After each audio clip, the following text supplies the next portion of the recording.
So this is what we're going to cover today. Sound frequency utilized in ancient civilizations. This is going to be the biggest component of today's presentation. I'm going to introduce you guys to some sound healing instruments and what toning is. And we're going to chant, experience, and meditate together. So this isn't just going to be an informational event. We're actually going to do some exercises together using our own voices that we can not only learn, but we can implement this information, and we can take a step back and take a breather so that we can integrate a lot of the downloads that we're going to receive today. The science of sound and frequency. Misinformation regarding sound frequency awareness. In this age of information and viral information and somebody writing an article and then other people creating it 100 times over, it seems that there's been some misguided information in regards to what we have considered scripture for sound frequency awareness. We're going to talk about psychedelics and frequency and extraterrestrials and frequency, and what does this mean for our future, which is what it's all about, how that's going to manifest in the years to come. This is why this quote right here sums up really why I chose this topic. And it really says everything about what sound and vibration represents in the grand scheme of the cosmos and on Earth. The forms of snowflakes and faces of flowers may take on this shape because they are responding to some sound in nature. Likewise, it is possible that crystals, plants, and human beings may be in some way music that has taken on visible form. So what's this quote saying? This quote is saying that everything is vibration and frequency and has some sort of sound, which is some sort of music, and that everything that's physically created, including flowers and plants and fate and snowflakes, obviously take on specific geometries based on that sound. So why would it not be that crystals, plants, and human beings may also be music that's taken on visible form? I think that's a very beautiful quote. Nikola Tesla, which most of us here know, said, if you want to find the secrets of the universe, think in terms of energy, frequency, and vibration. And this is the guy that founded a lot of information that other people took and became rich off, and we wouldn't even have electricity the way we have it now if it wasn't for his initial findings. Plus, he was so ahead of his time that if a lot of what he had found had come out, we would have free energy in this moment. So he himself is saying, think in terms of energy, frequency, and vibration. Before we get started, we want to go over some universal ground facts. And these facts here are what has been proved by science, by ancient texts or whatever. But this is what we can prove. And with these ground facts, we can start moving into what we're going to talk about in regards to the science. So we are vibrational energy beings. Yes, quantum physics now has proven that on a subatomic level, we are all vibrating energy. We've been able to quantify it. We've been able to observe it. We're vibrating constantly in and out of our perceived reality. Our brains produce electricity. Yes, our brains have an electrical current within them. The electrical current produces a Hertz frequency vibration. That Hertz frequency vibration moves down our spinal column and it energizes and fuels our entire body. Without that electricity, we are then brain dead. When we're brain dead, the signal stops down our spinal column. When the signal stops down our spinal column, all of our organs stop working, which is why they say you are not dead until you're brain dead, because once your brain is dead, your other organs can no longer get the energy it needs. Vibration and frequency is measured in Hertz. So let's know that part, because I'm going to talk about Hertz quite a lot. Hertz vibration is, for example, 100 Hertz. 100 Hertz means 100 times per second. The universe is singing. Yes, that is proved now, and we're going to get into that. The universe is singing, so I'm going to leave that for later. We'll talk about that in a bit. Humans have lived on Earth for hundreds of thousands of years more than widely accepted. And I could say that without a reasonable doubt, being the fact that Portal to Ascension deals mostly with ancient history and true world history. And there's new archaeological discoveries that are coming up all the time, showing that we have definitely been on Earth longer than we thought. And we go through these routine cataclysmic shifts, and these routine shifts have an effect on wiping all evidence of past civilizations on our planet. The reason why I chose sound is because I noticed when I was researching religion that all ancient religions and origin stories actually talk about sound. They have some sort of thing that has sound in there. Even when you think it isn't talking about sound, if you delve deep enough, you'll find out that it does. The universe is full of frequency. So if the universe is full of frequency, and the fact that universe means one verse, which is one verse, one song, goes to show that there is something to do with sound there. We only hear and see a limited frequency range. we only can see a specific frequency range. So we can only hear a specific frequency range, which is why dogs hear the dog whistle and we don't. So if we can only see and hear limited frequency range, then we know that there's got to be frequencies outside of that perceivable reality. And if there's frequencies outside of those perceivable realities, therein lies the question, what are those? What do they represent? And are they affecting us? There's countless inaudible frequencies around us always. We have, right now, especially living in California in an industrialized area like I do, I am bombarded with frequency all the time. I can have like 10 different types of antennas for different programs and different shows and pick them up, different frequencies, because they're just literally flooding through my body all the time. So if there's inaudible frequencies around us always, and we're actually receiving data from them, is it possible that these frequencies are affecting us on some level in our consciousness? So if you are not familiar with sound healing, it is like just like adjusting a piano or tuning a guitar, your body can also be tuned. Ancient instruments, they're used to heal and align humanity. We have modern instruments now that we can utilize to do sound healing as well. But a lot of these instruments are ancient, have been used for thousands of years. Utilizing these tools will instantaneously alter your body's biochemistry. And we've hooked people up to EEG machines and all types of different machines that have basically quantified what kind of effects you have from different sound tools. They can align your chakras, emotional, physical, and spiritual bodies. And some of the benefits are reduces stress and increases blood flow, fully integrate body, mind, and spirit, transcend to higher levels of consciousness, heal dis-ease and enhance immune response, and create an alkaline environment within your body. Also produce theta waves. And what are theta waves? So here are your brainwave states. So right now, you and I, in this moment, we are in beta wave. So we have the gamma wave, which is the genius brainwave. We don't have to really get in that. It's not really within the context of what I'm going to be expressing next. Beta wave, the linear, analytical, left brain thinking. We're up, we're talking, we're engaging with each other. We're in beta wave. Alpha wave, you just close your eyes, just contemplating with your eyes closed. You are now in alpha brainwave state. That's 7.5 to around 12.5 hertz. And then we have theta wave. So theta wave is your deep intuition, your flashes of inspiration of high creativity. It's when you're in light sleep mode. It's a vital for basically self-cleaning of metabolic brain toxins. So what happens is when you're in deep meditation, you're in a meditative state, you're actually in theta state. And many of you may have heard of theta healing. Theta healing is basically putting you in a theta brainwave state so that you can receive this healing. And also the deep underlying inner work that we do when we meditate. When we meditate, we transcend trauma, or we empower ourselves or give ourselves loves, actually happens in theta. Meditation isn't, a specific way, a specific modality. There are many techniques to meditation, but the concept of getting healing from meditation only means that we are going into a theta brainwave state. So whatever you do that creates that theta state can actually assist you. A lot of times when you do something, when you're not even thinking twice about it, you're basically in a theta wave state. When you've done something over and over and over again, you slip into that theta state because you don't have to use your linear mind in order to do it. Driving could be one of them. Another one could be washing the dishes.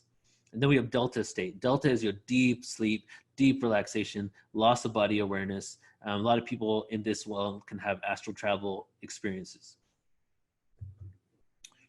So as a sound practitioner, and originally this presentation was created to teach sound healing to people. So when I first did this presentation in 3 segments, it was actually a live event where we had like 6 people attend, and I was teaching them, my wife Soul and myself were teaching them how to do sound healing, but not just from, like, here are the tools and this is how you use them. It was more from a place of, let me teach you the science, the ancient history of it, and then we'll do some experiential workshops where you play the instruments. It was fully encompassing. So as a sound practitioner, you really need to know patience. It's not about, we've sold over like hundreds of Tibetan bowls to people. And sometimes people get very impatient. It's not making noise, so they're banging the bowl. They're trying to get it loud. But these tools, you have to be very patient with. They only play perfectly right when you're patient with these tools. So patience is key here. They're sacred instruments, so treat them as such. So intention is everything. Intention and frequency equals healing. And that's an equation from Jonathan Goldman. So the way I like to look at it is that these tools are vibratory frequencies. So as sound healing practitioners, As sound healing practitioners, especially the people in the room that are sound healing practitioners, we know these tools are have frequencies. These Tibetan bowls, if they vibrate at the heart chakra, they vibrate at the heart chakra. It's going to help your heart chakra. But that is only half of it. The other half is for you as a practitioner is your intention. The intention is amplified with the frequency of the bowl. So you can send an intention through the bowl. Otherwise, it's just the frequency. Also, on the other side, as the receiver, half of it is a frequency. A frequency is a frequency, and a frequency will affect you. It will do something to you. But if you have a closed off belief system where you don't believe, that it's going to help you or it's going to heal you, then chances are there's a great chance that it's not going to. We are so powerful that the universe is literally one big Xerox machine. It will give you what you ask for and duplicate it back to you. So if you don't feel like, hey, I'm in this sound bath, and you know what, I've been raised in this tradition where I don't really believe this. Somebody brought me there, and I have a sickness, and sound is not going to help me. How's sound going to help me? I need to take some pills. I need to go to chemotherapy. If that's your belief as you come into the room for sound healing, chances are it might not have an effect on you because you've already made up your mind. So when I start doing sound healings with my wife, I always spend 15 minutes in the beginning going over all the science so that I could teach people how this is a reality. And when they know it's a reality, then all of a sudden they ease into it and they're like, oh, okay, that makes sense. I'm going to be more open to it. This is the book that really got me started on healing with sounds. And this is a book by Jonathan Goldman, The Power of Harmonics. And he's really a pioneer of Western sound healing.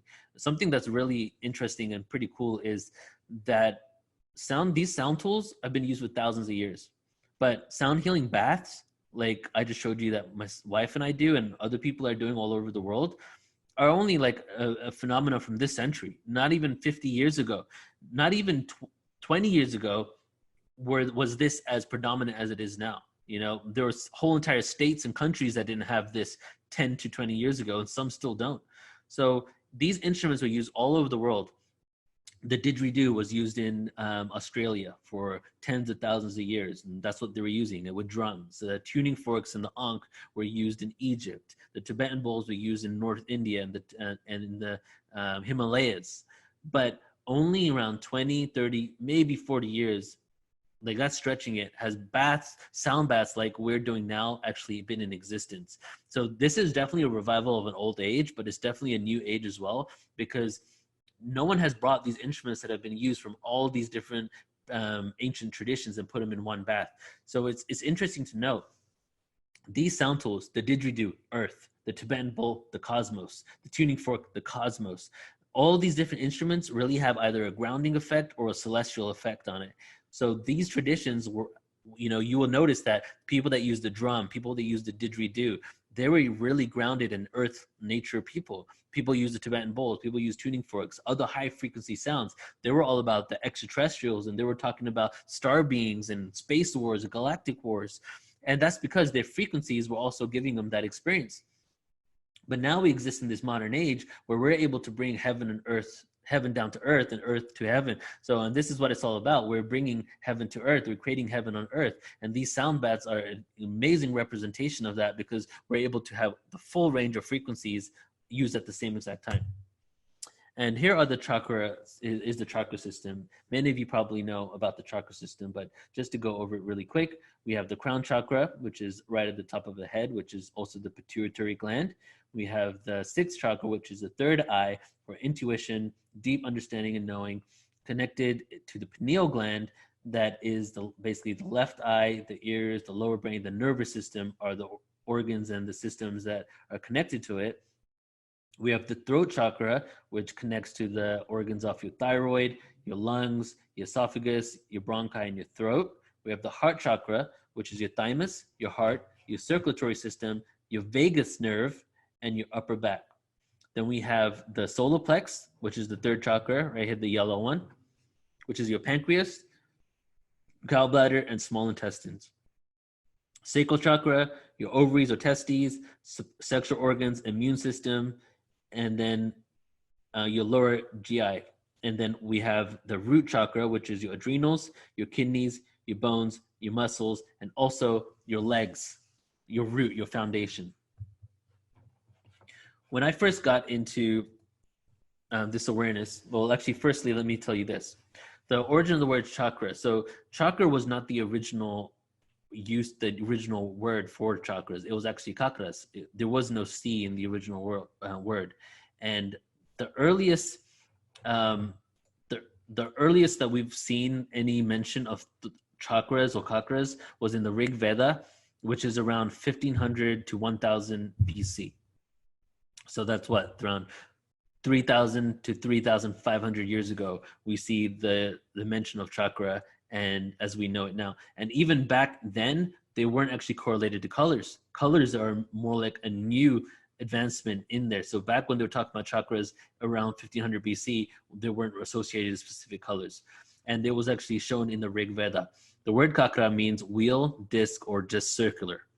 Then we don't see the mention of the word chakra again until around 1200 to 1500 years later, in 100 BC to 300 of the Common Era, where we find it in the Yoga Tattva Upanishad. So just to give you a little insight right there, the chakra was in 1500 BC in the Rig Veda, and then around 100 BC, we see it come up again. When I first heard about chakras, I just thought they were metaphysical terms. Like, oh yeah, we have these etheric energy centers in our body and they spin like this, but we don't see them. They exist in another dimension. But then I started doing more research and I realized that these energy centers are actually physical areas within our spine. And as you can see on this graphic right here on the left-hand side, so there happens to be areas in our spine that have outpours of nerves that go to corresponding organs. So the way it works is our brain creates this this electricity energy. The energy goes down goes through our pineal gland, down our spinal column, through our nervous system, goes all the way down the spinal system, and then each place where there's an outpour of nerves, the frequency goes through those nerves and then goes to the organs and pumps those organs. As I said before, you're not dead until you're brain dead. So what's happening is your brain's creating electricity, it's going down your spinal column, it's going through the outpour of nerves there, pumping it with electricity, fueling everything in your body to work. And where are these outpour of nerves? They happen to be in the exact same positions where the chakras are. And the term for these nerves are neural foramen. So the neural foramen is the opening between every two vertebrae where the nerve roots exit the spine. The nerve roots travel through to reach the rest of your body, so all of your organs. Without the foramen, nerve signals could not travel to and from the brain to the rest of your body. Without nerve signals, your body would not be able to function. So these chakra points are actually a physical reality. They exist. There is areas in your body that have a specific frequency, and the frequency that comes out of it is the frequency that connects to either your heart, your thyroid, and so forth. One of the some of the creation stories here, well, many creation myths begin with God speaking or singing the universe into being. So that's a common thread in many traditions and ancient cultures. There's some sort of singing going on, communications, not only sound, but it's in the form of singing. And then we have, of course, the conventional myth, I can call it that, which is the Big Bang from science. The Big Bang is still a sound frequency that through this huge explosion, this big explosion, the whole of creation was made. We have the Egyptians. The universe was sung into creation. And then in Hinduism, of course, we have Om and the seed sound for each chakra. Om is at 432 hertz, which is a discovery from Pythagoras, which is the note A. And each chakra sound correlates to the frequency of that chakra. And here are the chakra seed sounds. So you can see here, the sounds on the right, we're going to go over in a little bit later and how that connects to the chakras. But the sounds on the left are what we're going to go over. And basically, we have the root chakra, which is Lam. We have the sacral, which is Vam. We have the solar plex, which is Ram. We have the heart chakra, which is Yam. We have the throat chakra, which is Ham. We have the third eye, which is Om. And then we have the crown, which is Om. So everybody, I want to invite you all to chant these with me. And I will lead you, so just follow my lead. And if you do not feel like chanting, then just listen. Or if you're in a place where you really can't chant, you have people around or something, just listen as well. But I'm going to invite everybody just to follow my lead, and we're going to go through all these seed sounds and activate all our chakras. So let's just take a deep breath in. Let it out. Another breath in. Let it out. Make sure you're comfortable. If you're sitting on a chair, put your feet firmly on the ground. Breath in. Let it out. Okay, on the next inhale, we're going to start with the first chakra, which is Lam. So inhale. Lam.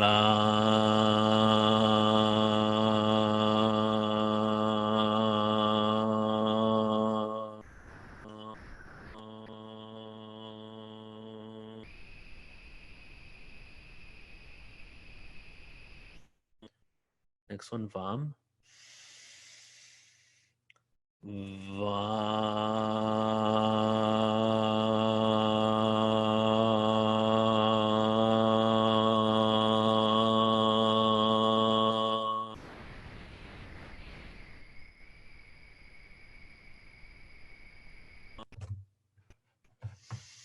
Next one, Ram.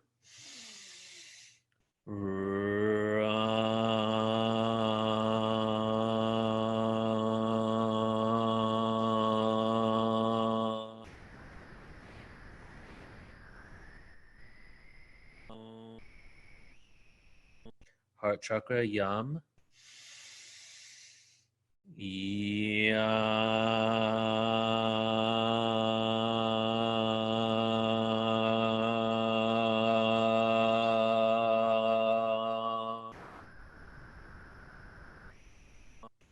Throat chakra, Ham.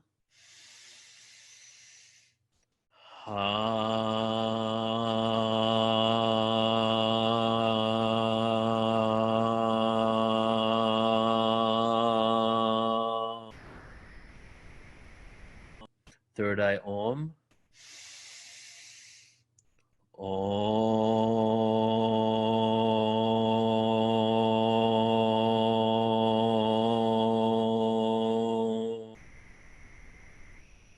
Crown chakra, Om. Om.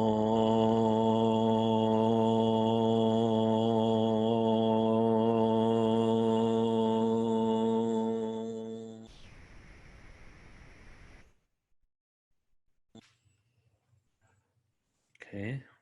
Whenever you're ready, if you have your eyes closed, you can open them up. So those are the Chakra Seed Sounds, and there's something, this is something that you guys can just do yourself anytime, you know, just chant these sounds. And we're going to go through other types of chants, but they just activate you and make you present and take you out of your mind and into your heart. So just saying those, what I've started doing with Soul is saying each chakra 3 times. So Lam 3 times, Vam 3 times, Ram 3 times, and so forth. So we're going to go into creation stories now. Here's one of the creation stories that really resonated with me and I love so much because it really says it all. And this is from the Laguna Pueblo Native American Indian myth. Kathleen says, what do we do with the soft sounds on the right? We're going to go through that in a little bit. That's when we get to the Egypt part of this because those come from Egypt.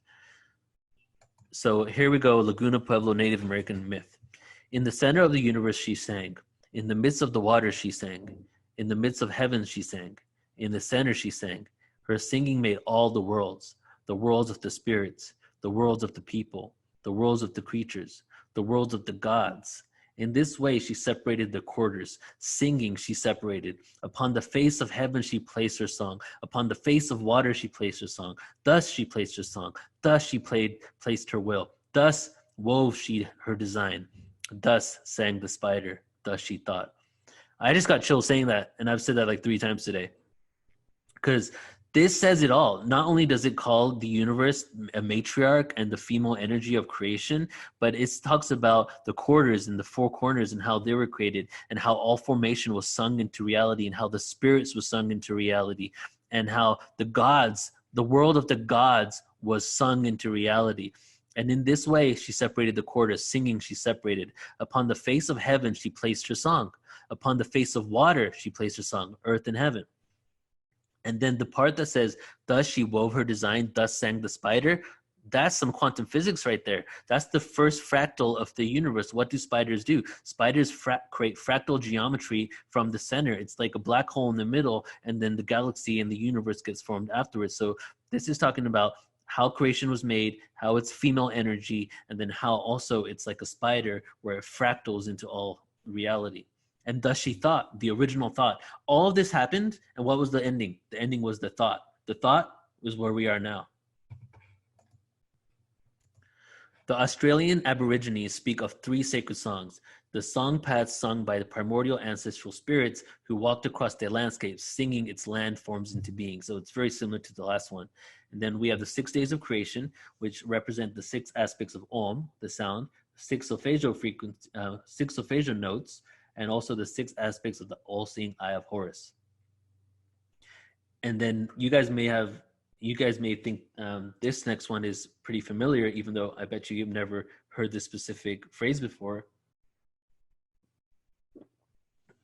It's from the Krishna Yajurveda. In the beginning was Brahman, with whom was the Word, and the Word is Brahman. Does that sound familiar to anybody?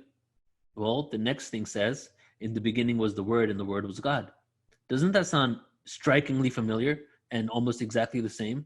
Wait a second, Krishna Yajurveda is this pagan religion from Hinduism, and the beginning was the Word is this monotheistic religion from Hebrew and Christian texts. Why are they saying almost the exact same thing? And this is one of the things that really made me originally, like 18 years ago, blow my mind and be like, wait a second, why are we talking about differences when this is so similar? So let's break it down. We have the Bible, John 1:1. That's where it comes from. In the beginning was the Word, and the Word was with God, and the Word was God. What's the Word? The Word is the sound. So in the beginning was the sound, and the sound was with God, and the sound was God. He was with God in the beginning. Who's he? The Word, the sound. Sound was with God in the beginning. Through him, who's him? Sound. We're still talking about sound here. The Word. Through the Word / sound, all things were made. Without sound, nothing was made that has been made. In him was the life, and that life was the light of all mankind. And this is where people start getting lost, because we've said he and him so often that people are thinking we're talking about God, but we're not. God came from this thing that we're talking about. The him, the he that we're talking about right now is what came before God, but God came out of. In God, or in the sound, was life, and in that sound was the light of all mankind. So sound equals light, and the sound was the light. The light shines in the darkness, and the darkness has not overcome it. The light splits the darkness is what it's talking about here. So the Bible, John 1:1, the most common religion in the world, Christianity, right here, hidden in plain sight, the Word was sound. We all came from it.